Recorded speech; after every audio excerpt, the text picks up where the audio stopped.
A lot of people love to brag about being debt-free. But here's the truth. If you're debt-free but don't own any assets, that's not a flex, that's a trap. I own over $50 million worth of real estate because of good debt. I still have a car payment, I still have a house payment, but since I understand good debt and understand the power of using other people's money, I've gone from the middle class to owning over $50 million worth of real estate, all using none of my own money. This video is going to change what you think about debt, ownership, and the path to financial freedom. The debt-free myth.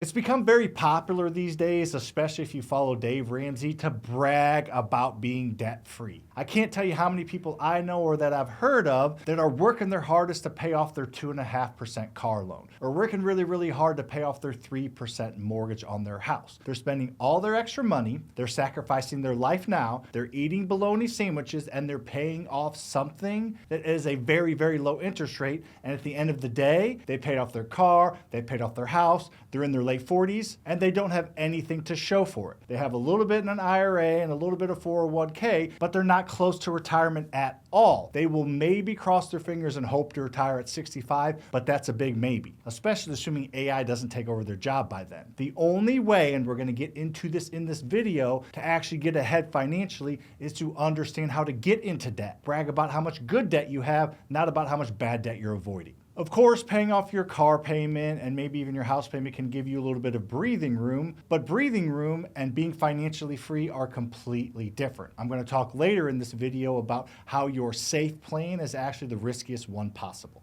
What is good debt versus bad debt? The simplest way I can explain this to you is good debt is getting into debt, aka borrowing money to buy a cash producing asset. You're borrowing money from somebody or something to buy something, an asset that produces cash and grows in value. That's good debt, and that is how all wealth is created. Think of someone wealthy. Close your eyes if you're not driving and think of someone wealthy. I almost guarantee you that person you're thinking of got there by using good debt. They borrowed money to buy an asset, then they used that asset to pay off who they borrowed the money from. At the end of the day, they own that asset. I've done this with real estate. As I stated earlier, I've been able to buy $50 million worth of real estate because I'm in good debt. If I paid every single thing off and paid cash for my real estate, I'd maybe own a couple $100,000 in real estate, but instead I own $50 million in real estate. Now, bad debt, on the other hand, bad debt is borrowing money, aka getting into debt, to buy something that goes down in value and does not produce cash. Think credit cards,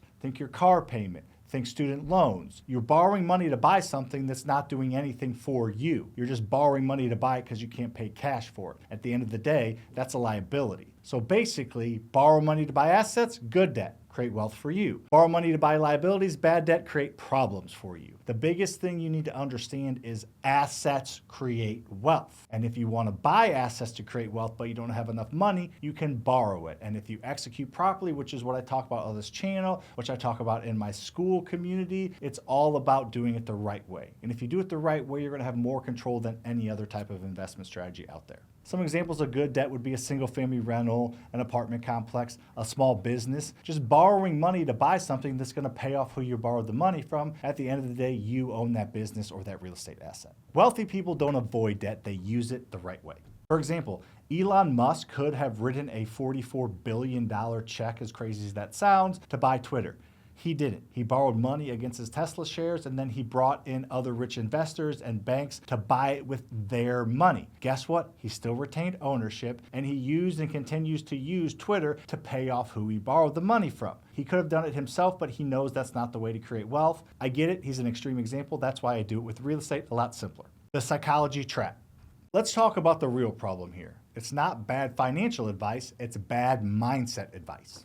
Here are the three main traps that keep people broke. Let's talk through them and hopefully you can break them. Number one is false security. You think that if you pay everything off, you'll be safe. When in reality, you can have less payments, but you still don't control your W-2 job. With AI and all the crazy things coming in the future, there's a very high likelihood that your job will be replaced. It's not a matter of if, it's a matter of when. So you cannot have very many payments, but then you get fired or somebody at your job replaces you that's younger and cheaper, or technology replaces you, and maybe you don't have a car payment, but maybe you have a mortgage, maybe not, but regardless, you still have taxes to pay, you still have to pay for food, you still have to pay for life. Life's not free. And until they bring universal basic income into the equation, it's never gonna be free.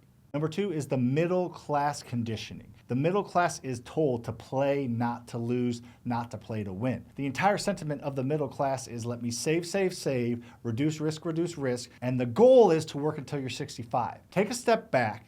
And do you realize how crazy that is? Your goal in the middle class is literally what you're shooting for. The best case scenario for middle class people, because this is what they're told and this is what they shoot for, is to go to school for 20 years, work for 45 years, and then retire within 10 or 15 years of the average life expectancy. So your literal goal is to work 80% of your life. That's what you're shooting for, because that's what you're conditioned to shoot for. You need to understand that real estate and debt allows you to, while you're going down that path, which is what I did and all 2,200 members of my community do, you do with their full-time job. You're going down that path, you're reducing your risk, but on the side, real estate allows you to invest and learn and take risk and grow an income stream and grow a revenue stream that allows you to quit that job and retire in 5 years, 7 years. I can't tell you how many people inside my community have quit their job. Shoot, there was a guy named Julio. He was a special education math teacher. He bought 35 rental properties in his first 18 months of investing and quit his job, and now makes more money than he's ever made and is making a bigger impact in the inner cities and communities by helping people with financial advice than he'd ever done at a school. It's all about understanding what good debt is and having systems and processes to pursue that good debt. And number three, comfort over growth. Obviously, we don't like being uncomfortable because we're told it's a bad thing. But if you were told that being uncomfortable means you're growing, that might switch the mindset up a little bit. I know that if I want to grow these massive biceps, that's a joke, that it's going to be painful. It's going to be uncomfortable. I'm going to have to work out. I'm going to have to eat healthier, and it's going to hurt. Like literally,